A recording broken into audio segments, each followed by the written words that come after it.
Welcome back to Redbeard RPG and Pillars of Eternity. We're working our way back through, what's this town called? Stalwart Village in the White March. They're being attacked by ogres, so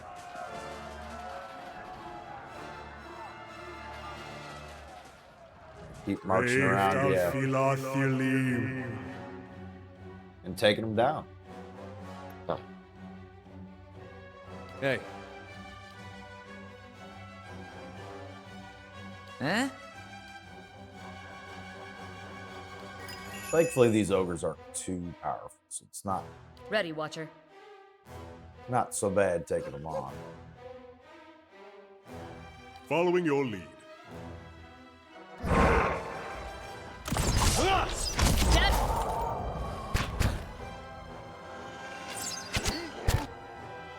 What?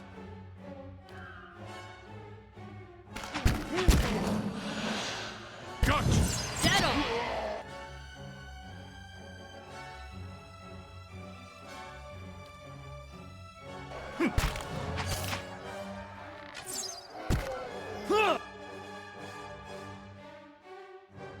I'm here. Dead on!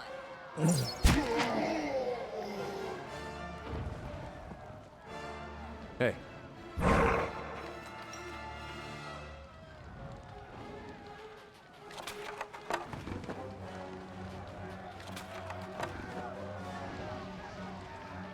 We get a loot. Another barrel over there. Of course. Brave Dalfilathilim.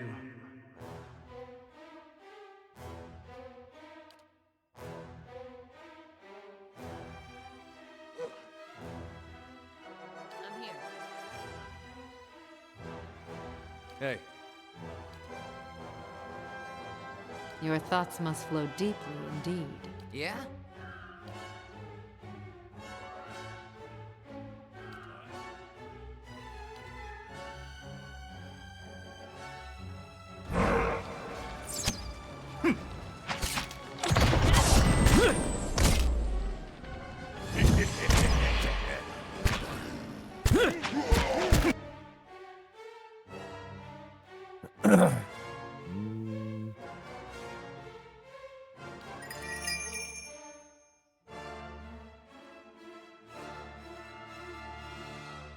Is it worth doing any of this stuff?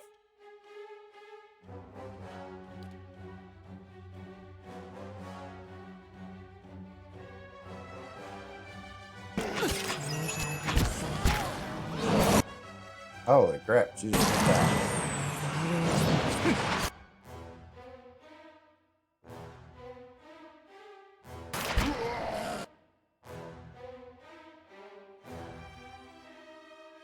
I'm here.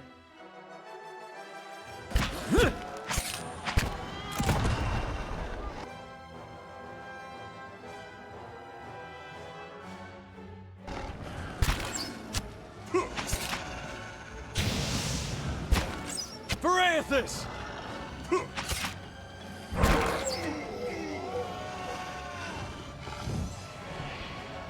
Hey. I'm here. My bow's ready.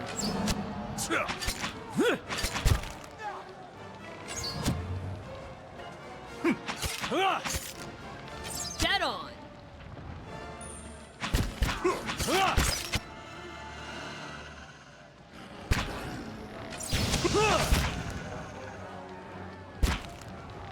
Dead on!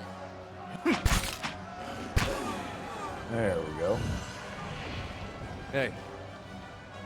Darcier's fallen! Back to the matron, now! What was that?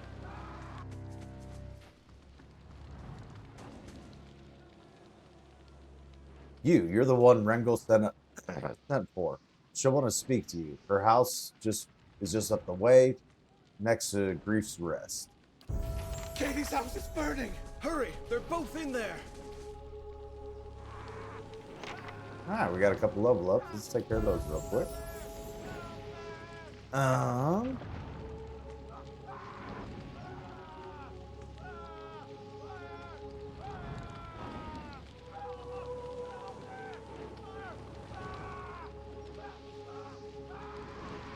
keep going mechanics.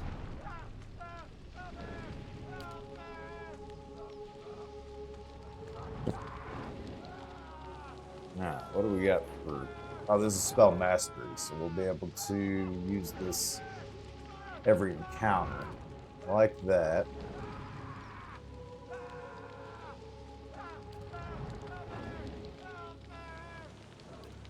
Let's see what we want to use. Probably the endurance one right here up top, consecrated ground.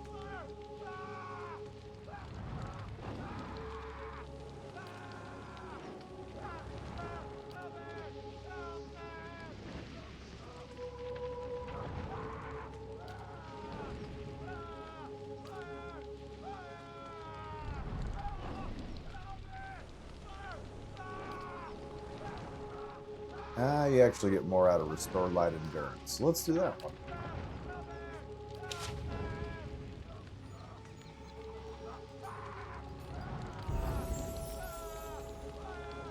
Eder, what are we gonna do with him? Probably survival.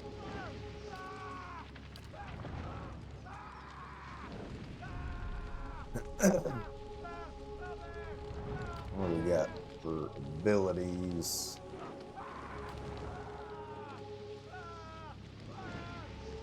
Armored Grace is a pretty good one. Nah, none of these go with Saber. That's like his default weapon.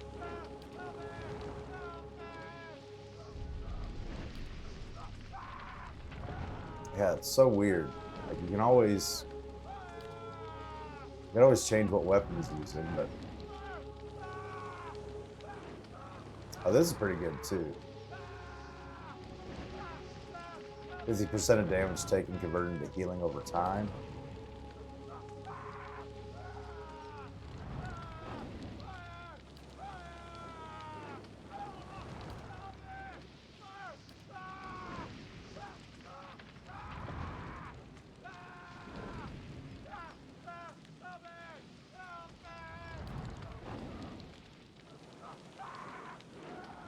Self-revive's pretty good too.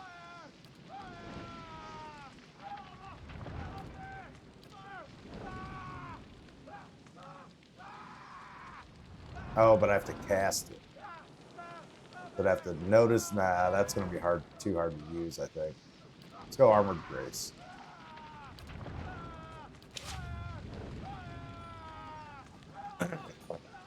All right, then. Help! The hut's coming down! Hey. All right, the roof of the hut is almost entirely enveloped in flames. Lighting the snow in a stark orange hues. Several beams have been reduced to ember-dotted husks. Through the hut's threshold, you can see only billowing smoke. Fire roars as it climbs timbers. The air feels thick and hot. The building is a maze of flame. Withstanding the smoke and navigating the fire will be a challenge. I mean, Eder's probably the most capable, so let's send him. Eder leaps over the burning threshold, plunging out of sight behind the wall of smoke. Inside the house, the fire is pitted walls and beams. Thick haze rolls through the building. Hard to see even a few feet ahead, save for the occasional glimpse of glowing embers. Crouch down to avoid the smoke. Eder moves onward through the heat soon. The hut groans and shifts as the blaze grows. The mighty drone bird beam comes crashing down. Caught off guard, Eder's pinned beneath the heavy log. You should be able to push it away.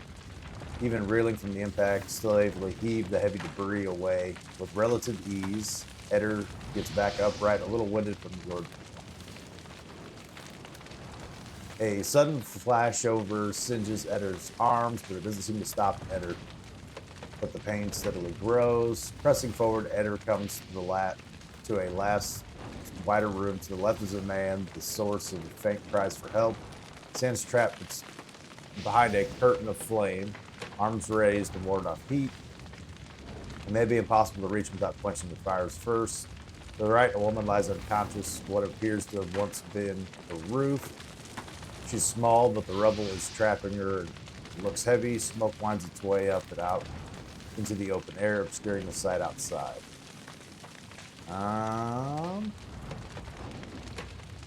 Normally say adventurers go left.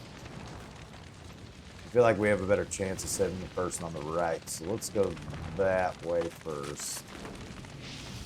Woman trapped beneath considerable amount of rubble, including a heavy crossbeam. A purpling bruise on her temple suggests she was struck by the debris.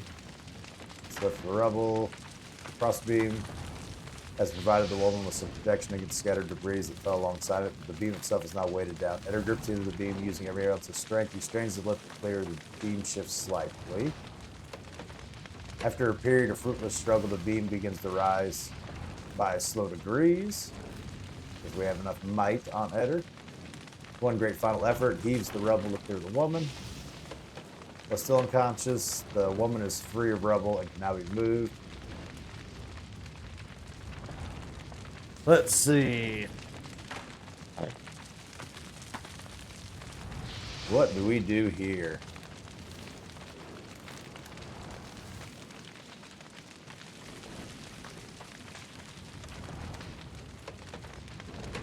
I guess we can try to see if the man's helpful and then grab the woman on the way out.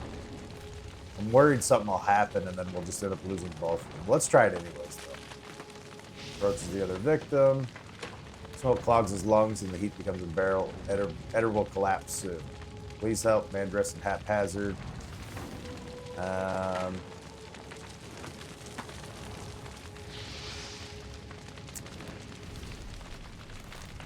We don't have any of this stuff. Go back to the woman. We'll collapse soon. Carry the woman out.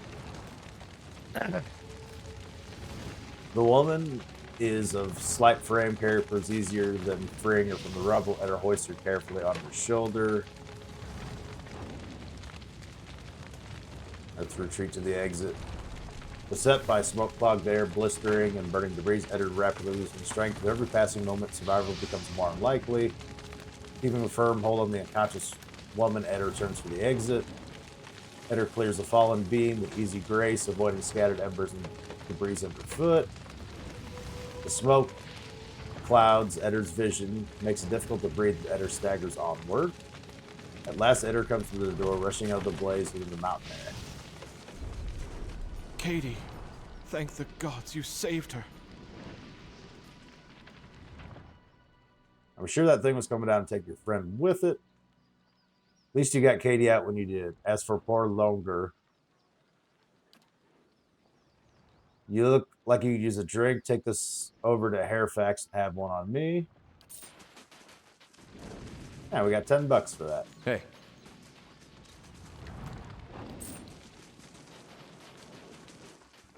The neat little interaction was more valuable than the actual money we got out of it, but that's the way she goes. Alright, so... Okay, so the whole town's opened up. Longwatch Falls, Direwood, Russet Wood. I already forgot whose house we're supposed to go to. Yes, we'll find out. Try this one first.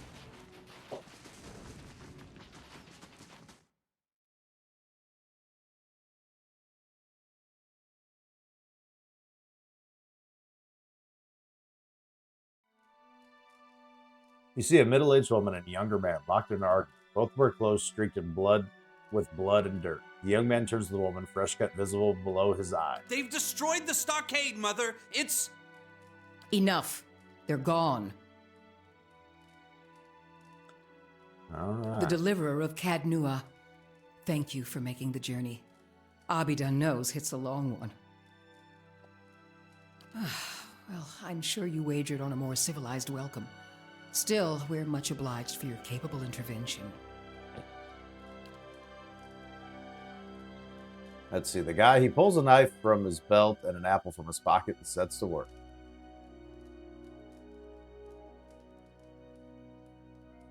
Charming place like this, I can't imagine why you don't see more visitors. I won't waste your time. Stalwart isn't much more than a grease stain on a map. What roads we've got in the White March are basically tracks in the snow. And for every trader or adventurer that comes through, 3 of our own leave for good. Ooh. But it weren't always so. There was a time when kings and queens sent their firstborn to these mountains, when the White March was the envy of empires. Something to aspire to, then. You have the evidence it can be done.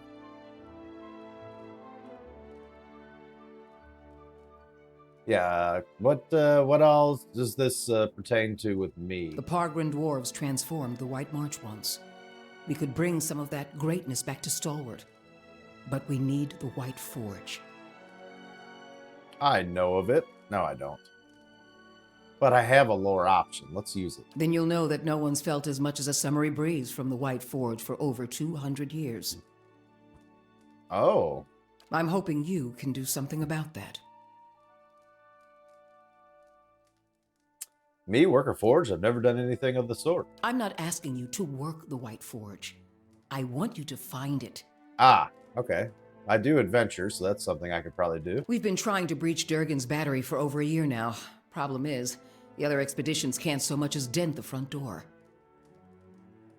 What's this about other expeditions? A dozen different groups have come through at our request, and several more besides. Been hoping that one of them could clear the way through Durgan's battery. Okay. But young or old, green or seasoned, it don't seem to matter. They cast their spells, chisel at the door, and search the grounds until they've worn new treads into the old stone. Right. The lucky ones eventually go home. Plenty more find themselves on the wrong side of a blizzard, or an ogre raiding party. Okay, so that's why you want my help. That's the long and short of it. We're laborers and fisherfolk, not adventurers. Fair enough. But Durgan Steel could put Stalwart on the map again, open up the mines, bring in new business. We just need the White Forge.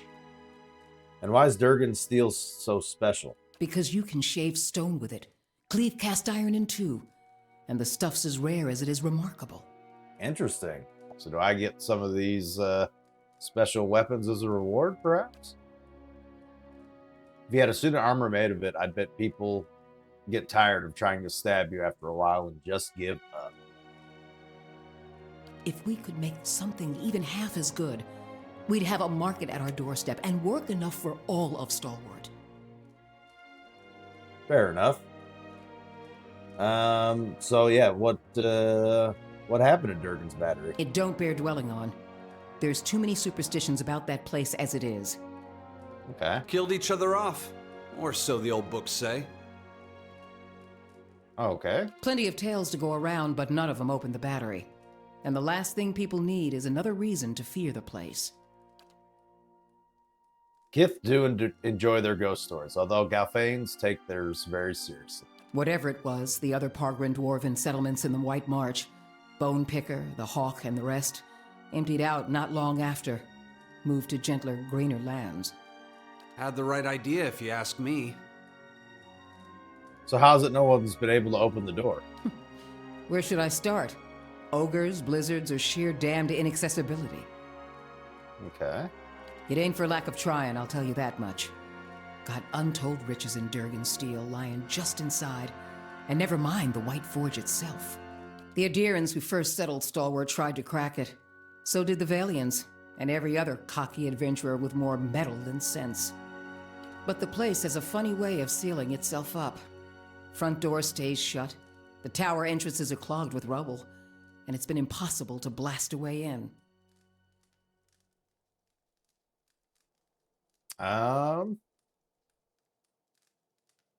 And why is the White Forge a necessity for making good steel? It's probably like burns hotter or something. Finally, someone talking sense.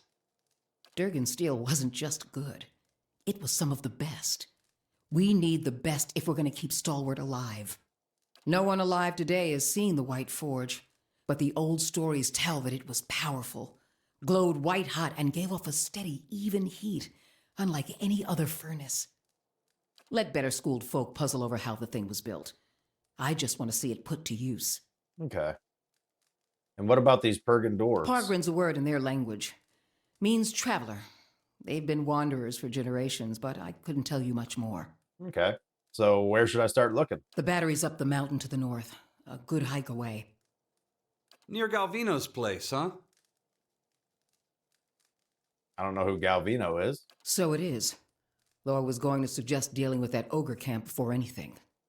Yeah. More about Galvino. Mestre Galvino, as the old crosspatch prefers it, lives by himself and keeps the wilder and beasts at bay through sheer foulness of his temper. She means to say he's a skilled smith and animancer, who's lived in the shadow of Durgan's battery for over a decade. Interesting. I'd say that's worth mentioning, yeah. And he butters his bread on both sides and fits his left shoe before his right. But that's neither here nor there. Seems odd that he lives out in the wilderness by himself. Not doing much worse than any of us. Huh. He wore out his welcome in Stalwart. He's better off with ogres and Lagufoth as his neighbors now. And what happened with him? If he was allowed in town before? Old lunatic finally went too far. And we sent word to the Valiant Academies. I don't like speaking on it, but if you want to get his guff, just remind him that we gave him the boot. Well, it doesn't seem like actively agitating him. It's probably going to be the best solution here. Ain't nobody here fond of the man, but he's a clever hand and a quick study.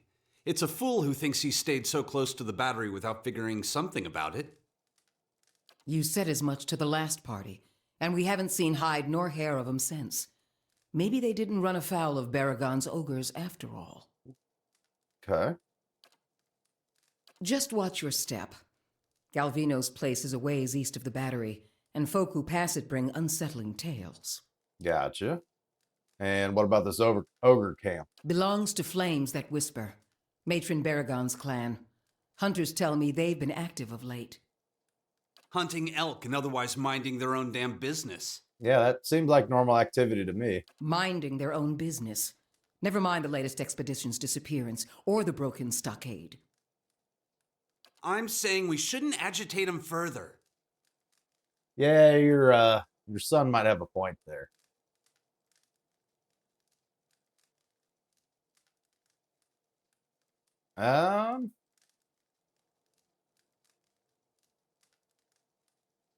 Yeah, what does this matron have to do with anything? The brawl outside was just the latest patch of trouble. The ogre clans are getting bolder, and we'll all sleep easier knowing they aren't circling our walls. Also, Baragons like to have whatever the last expedition found. Rumor has it they disappeared near her turf. Okay. And why is that important? Killing a matron will only make our problems worse. The way to approach Baragon is with your hands held high. If anyone could parley with an ogre, I suppose it'd be you. But they aren't known for their patience with prattle. Yeah, I've ran into him before. I'm aware. Good. Before you leave town, stop by the Grave's Rest. Most visitors to Stalwart spend some time there, so Hafric and his patrons may be able to give you the lay of the land. Fair enough. We'll have to do a little investigating.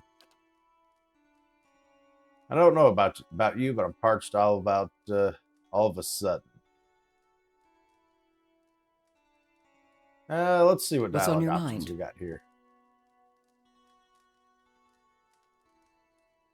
Okay, can you tell me anything about the last expedition? They didn't volunteer much, and I knew better than to ask. I've seen all types charging through here.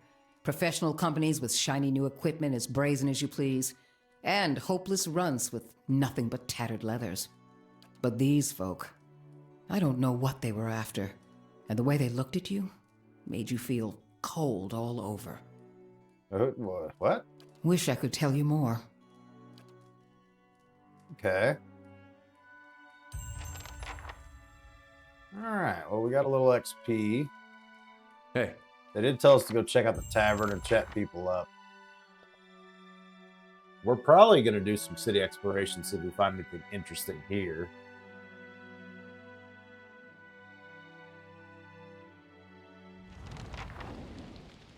There's little town left, if there was much of one to begin with. of course. Check out this person's house. Oh, campfire, nice. Or camping supplies, they call it.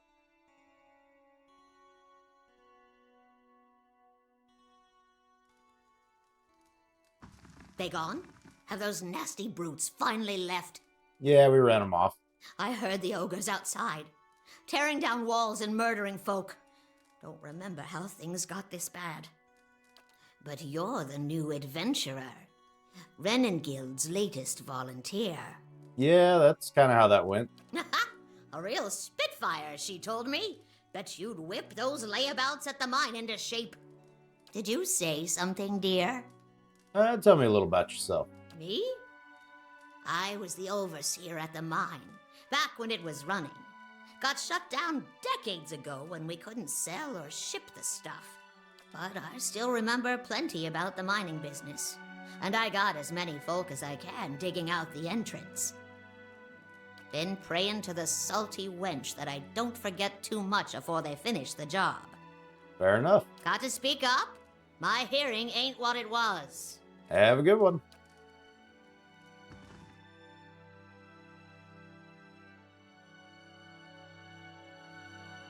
Nothing too interesting there.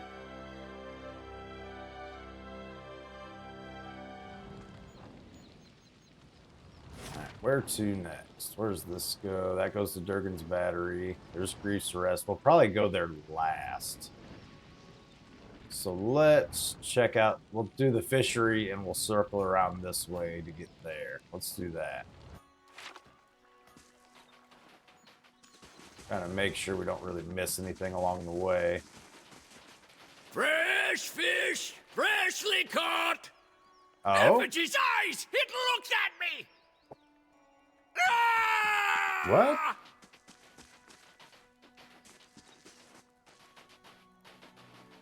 I mean, Hey, it's alive. It should be able to look at you, right? Dozens of pairs of globular eyes stare up piously from the discarded head of Day's Catch, pungent, awash in the pungent sea of fins and innards. Sift through the scraps. Hand runs up against something round and fleshy, the size of a melon, smooth and scaleless, and parts seem to be covered in hair. A discarded head, perhaps, but not of a fish. Oh boy, let's pull it out. One hand on either side, you begin to lift up the barrel, only for it to leap from your grasp as the head's owner springs over the lip of the barrel and an eruption of fish chunks rain down all over the market stall. Hey, what's up, bud? The man who leapt from the barrel stands facing you nearly naked, save for a loincloth drizzled in fish viscera. It's covered head to toe in scars, tears and punctures, and thorny imprints of lashings. Most are faded like old memories. Despite that, the condition of the man's body is remarkable. The drooping skin and the flanks of his elbows are only evidence of his advanced age. His face is placid. The rest of him appears prepared for anything. You must forgive, Zahua. I was not expecting you. Yeah, what were you doing in that barrel? He scratches his eyes behind his ear, dismayed. Resting my eyes, I thought. Waiting for the Malkachoa to bring me insight. Huh? It would seem I dozed. A good thing my master was not alive to see it. Are you real? Yep, sure am. Of course. I meant no offense. But I find it is best to ask when Malkachoa is involved. And who's Malkachoa? A small white mushroom. I have heard it called snowcap in these lands. It can reveal the true nature of many things. Ah, I see. He's doing psychedelics, probably. That's why he's almost nude in a barrel of fish guts. You had a master, you said. A teacher, not an owner. Zahua is a free man. Well, as free as any of us. Yeah, so it's still, I mean, it's kind of still unclear why you were in that barrel. I was freeing myself from vanity. Did he say sanity or vanity? Consider, how can one be vain who is bathed in the smell of dead fish?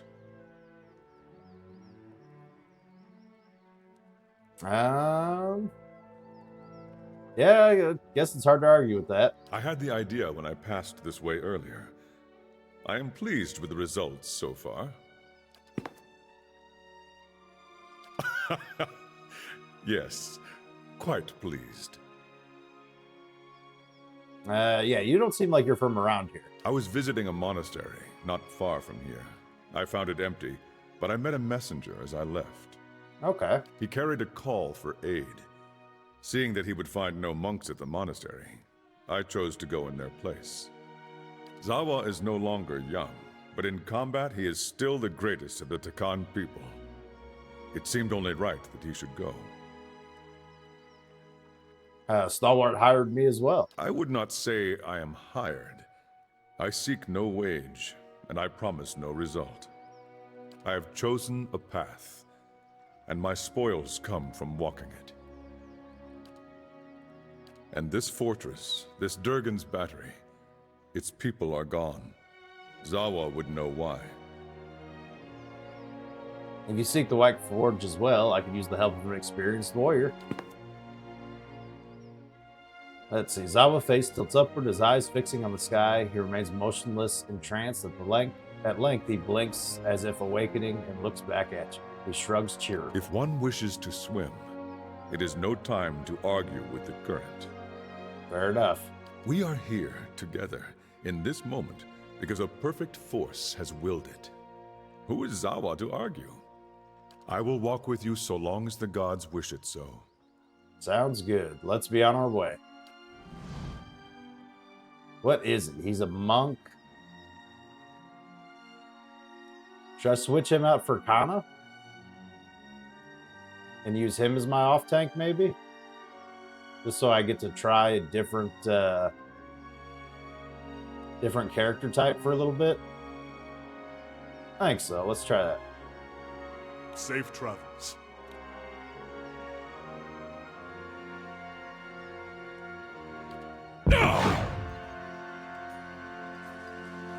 Alright, we'll have to see how he works. And we'll have to... Well, I'll probably have to fix the party formation, too.